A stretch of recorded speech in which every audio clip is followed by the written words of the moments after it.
All right. Welcome to skill 6.3, which is dividing rational functions.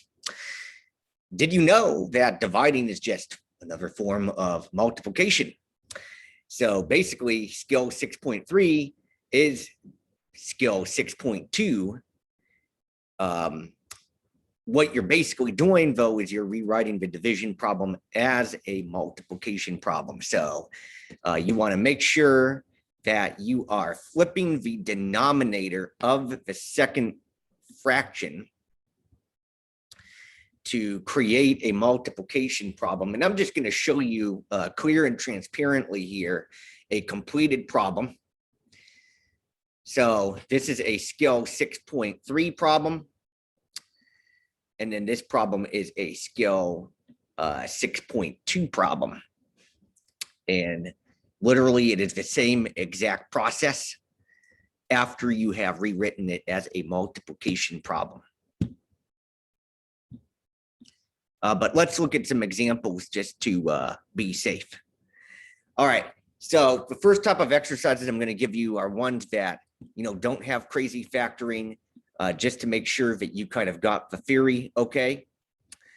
So on this one, I'm going to rewrite this problem as 5 over 6x cubed times 2x cubed over 3. And I'm going to multiply my numerators across. So 5 times 2 is 10. And I have an x cubed.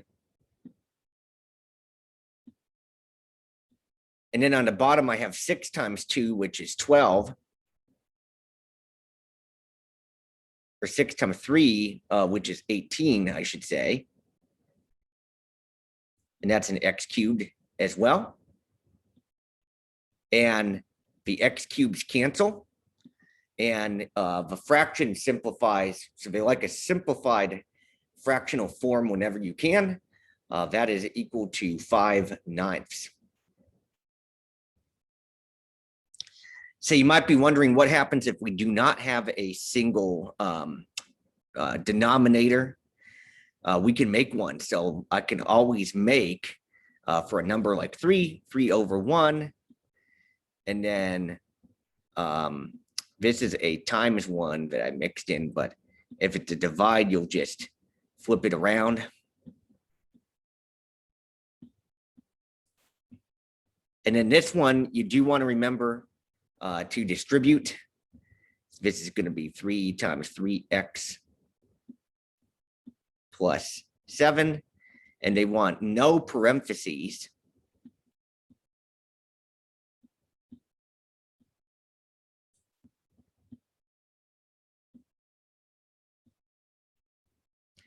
So it's going to be a 9x plus 21 over -5.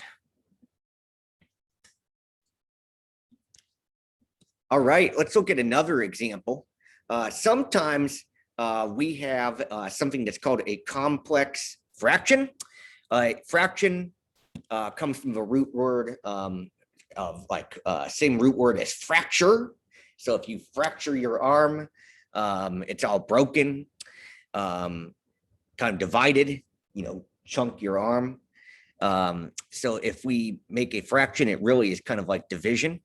So this is no different than saying 3 over 2x squared divided by 10 over 7x squared. And there is no reason why I can't write this as a multiplication problem.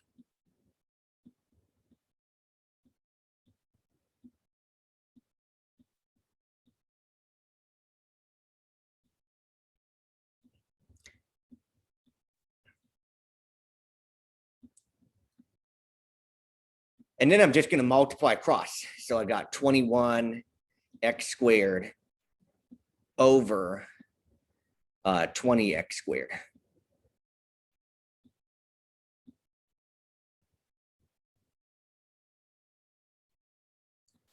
And those x squareds go away. And what you are left with is just 21 over 20.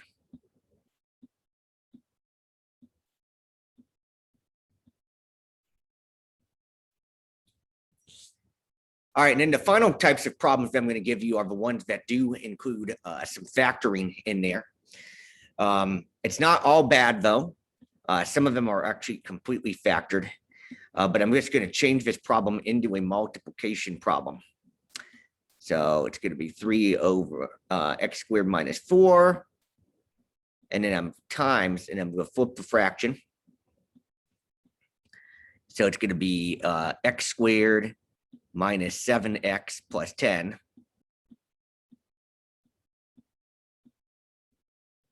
over 2x. And then I'm going to make sure that I am factoring everything. So this is a difference of squares on this one.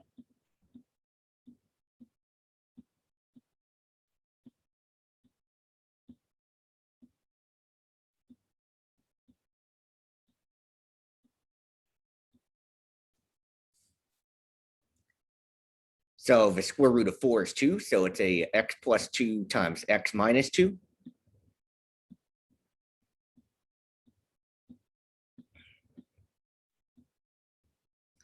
And then this thing up here is going to be an ACB chart. So of course, you are welcome to do an ACB chart.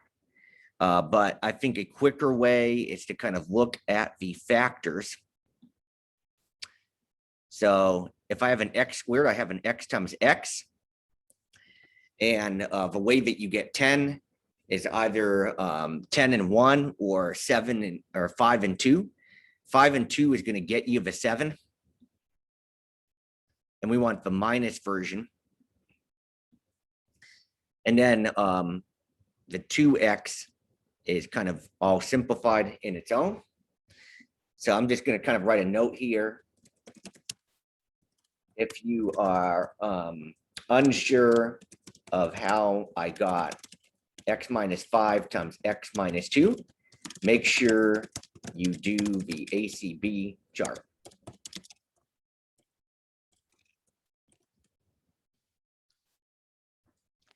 And then we're just going to kind of take inventory and think about what cancels. So the x minus 2's cancel, which is good.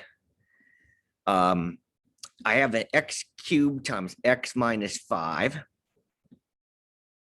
on the top. And then I have a 2x times x plus 2 on the bottom. So if you kind of got to this point, you're going to get at least 3.5 out of 4 type of credit. But they do like to see that you're using the property of exponents. So the x cubed over x simplifies to an x squared times an x minus 5.